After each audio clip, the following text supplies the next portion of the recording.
Good morning and welcome to 365 Days of Amazing Stories with Theo Mayer. Here we are on day 298 and I'm continuing the story of Jullanar of the Sea from 1001 Arabian Nights. Now you might remember that Sa'i and Jullanar are now trying to come up with an appropriate wife for Badir. Sa'i is concerned about the kingdom, making sure that there is an heir to the kingdom sooner than later, before anything can happen to Badir. And so they've gone through every maiden, every daughter of the sea that Sa'i can think of. And this whole time, Badir is awake, listening to every word that they're speaking. Of course he would be. He's interested. It has everything to do with his future and hopefully, potentially, his happiness. So he's listening intently, pretending to be asleep. Sa'i remembers now one maiden who he had not come up with before. And before he shares her name, he turns to Jullanar and asks again whether Badir is asleep or awake. And Jullanar assures him that he's asleep. He's listening. Finally, Sa'i says, "It is the daughter of the king, Al-Shamandal. Her name? Jahara. You must remember her, don't you? The two of you played together. I know you were much older, but I remember you playing together when she was young." And Jullanar, she says, "Of course I remember. She was my companion. And yes, she would be perfect for Badir. She's beautiful beyond compare. She's witty. She's been well educated. She has always kept herself out of mischief, always behaved appropriately as a daughter of the sea. So, this is good." They went on talking about it for some time and thinking what a match this would be.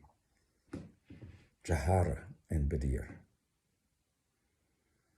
Remember, Badir is listening to everything, and just the description alone, her long, flowing dark hair, her beautiful lips, her radiant greenish blue eyes.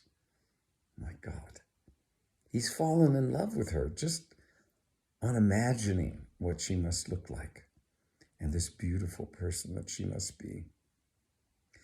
Sa'i and Jullanar, they eventually stop talking. They go their way, do whatever else they were going to do in the afternoon. And Badir now rises up. And there's a fire burning in his heart now, and anguish along with it. For he feels he must have Jahara. He must have her. No one else will do. Nothing else will console him but to have her as his wife.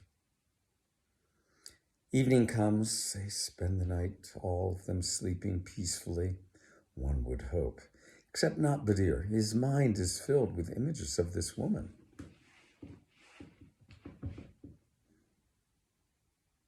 When he awakens, he saddles one of his horses and he goes out riding into the forest.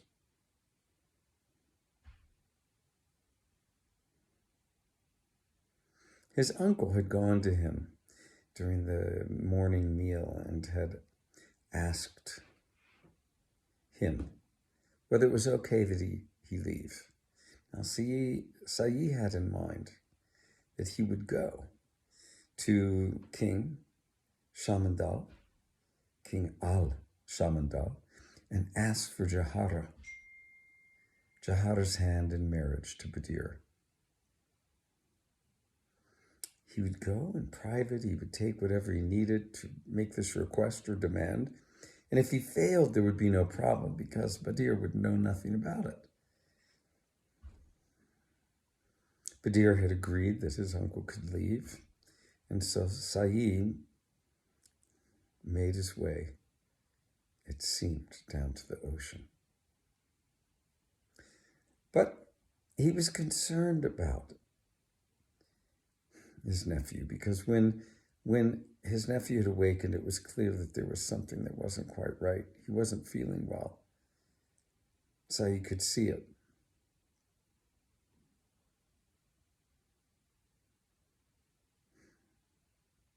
He followed Badir as he rode off into the woods. Badir did not ride too far. He came to a stream that was especially one that he was very fond of, one that he had sat with Saeed many times. There was a small waterfall there, a large pool that you could swim in. They called it the Emerald Pool.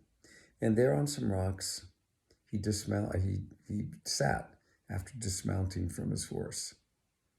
The sun was coming in, filtered through the trees. And he began to speak to the water, speak to the river. Saeed had followed him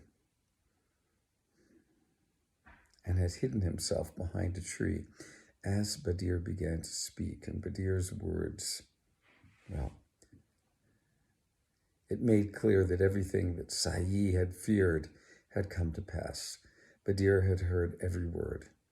And as he spoke, he said, he was imploring nature, Almighty God, to come to his aid, for his heart was overtaken with longing for this woman.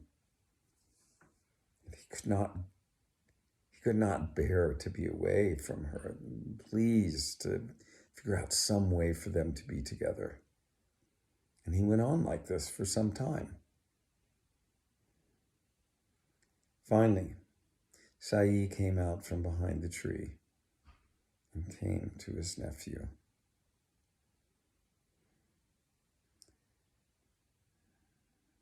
Badir was not surprised to see him. "So you were awake?" asked Saeed. "Yes, I heard every word.